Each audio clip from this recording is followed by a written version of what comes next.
and your daily reminder that you can subscribe for free and get smarter in 3 minutes a day. It was the summer of 1936, and Aldous Huxley was in America giving lectures, and one of his topics was Brave New World. His dystopian novel about overpopulation and what he called the feelies, which is what they would call movies in the future.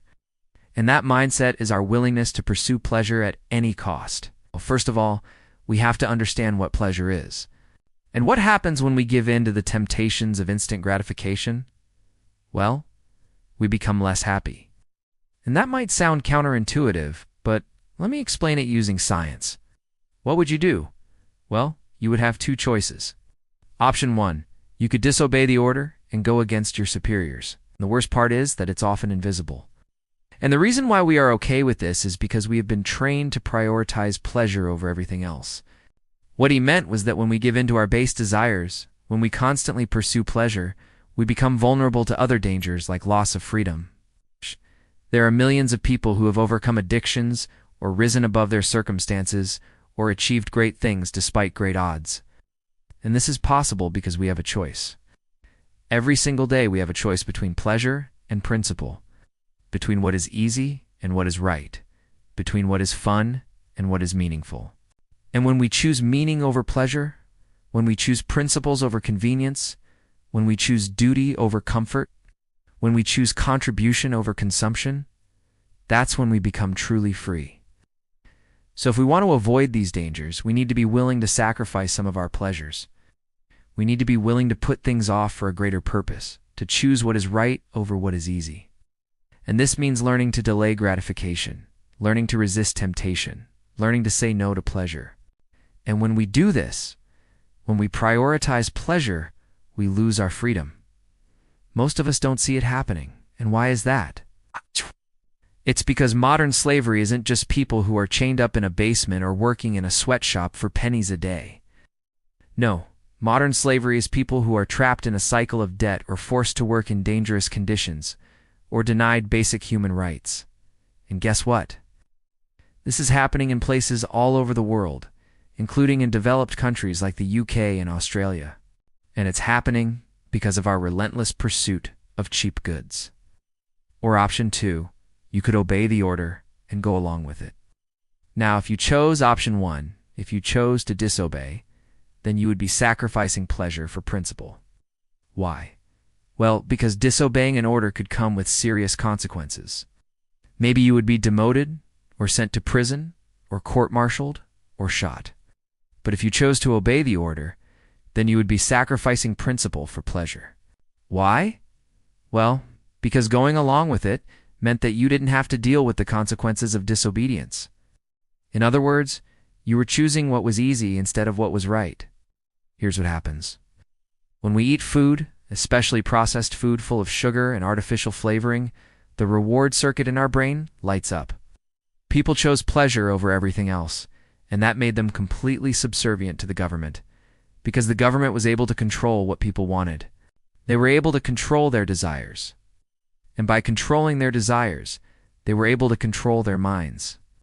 And by controlling their minds, they were able to control their behavior. In other words, they were able to enslave people by getting them to chase pleasure. And this is why Aldous Huxley said, and I quote, "To live in a world where everyone is privileged to have his say and to vote, but no one is free to act contrary to the interests of others, is no better than servitude under a particularly alert and inventive taskmaster." And that part of the brain uses dopamine, a neurotransmitter that makes us feel good. But over time, we need more and more of that food in order to feel the same amount of pleasure. And this means that our baseline level of happiness goes up. So to feel normal, we need more and more pleasure. The only way to get that is by consuming more and more things that bring us pleasure. It's kind of like how a person with a morphine drip needs more and more morphine to feel normal. And if we can't get those things that give us pleasure, we become unhappy.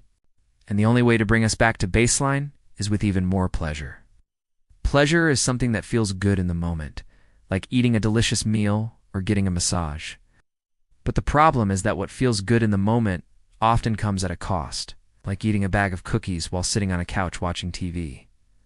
So when we indulge in momentary pleasures, we are trading our long-term well-being for short-term happiness.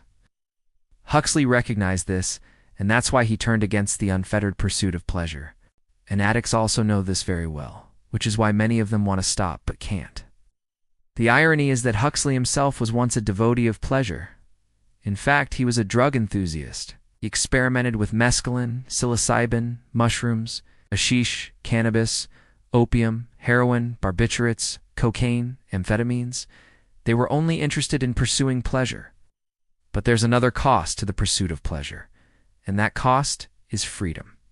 Let me explain it this way. Every time we decide to pursue pleasure instead of something more important like our mission or our values or our principles, we give up some of our freedom. Because when we choose pleasure, we choose what is easy, what is convenient, what makes us feel good in the moment. But this means that we give up our ability to choose what is right, what is meaningful, what is purposeful. You name it, he tried it. And he advocated for an unfettered pursuit of pleasure. But after trying all of those drugs, he changed his mind and wrote this: "There is no experience of which the pursuit is so absorbing, so imperative, and so disastrous as the pursuit of pleasure."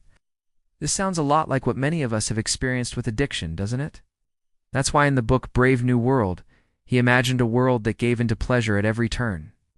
And what did he get? People who were fat, lazy, dim-witted, and totally subservient to the government. He said this, and I quote, "We must learn to love our computerized overlords, not merely to endure them. If we make too much fuss, if we are not sufficiently enthusiastic about our computerized overlords, then the heat death will arrive all the sooner. It will be our own fault." Now, is that eerily prescient, or what? I mean, just think about it. We live in a world where people literally will not unplug from their phones. They cannot imagine a life without search engines. And even when technology takes something away from us, like, say, our ability to store photos on our computers, we simply adapt and use cloud storage instead. We don't mind being tracked online, having our data collected and sold, because we have learned to love our technological overlords. Well, here's the thing. Aldous Huxley didn't just predict the rise of technology, he predicted the mindset that would enable its rise. So why does the pursuit of pleasure destroy lives and make people subservient to the government? The problem is that most of us aren't willing to pay that price for happiness. In Huxley's fictional world, A Brave New World, this led to people who were unable to work hard, unable to contribute to society. Here's an example. Imagine that you are a soldier during World War II, and you are given an order that goes against your personal values. Now, in Huxley's world, this happened on a large scale. But how does this relate to modern slavery? Well, today, there are 40 million people who are victims of modern slavery. When we buy something that's really cheap, we are usually paying someone else to work really hard. And sometimes that means working for next to nothing. So what's the solution? Well, Aldous Huxley said, "The harder we try to avoid one danger, the more we expose ourselves to others." And it might sound impossible, but it's not. There are millions of people who have done it. If you enjoyed this video, you'll probably enjoy the video on why so many smart people are unhappy. See you tomorrow.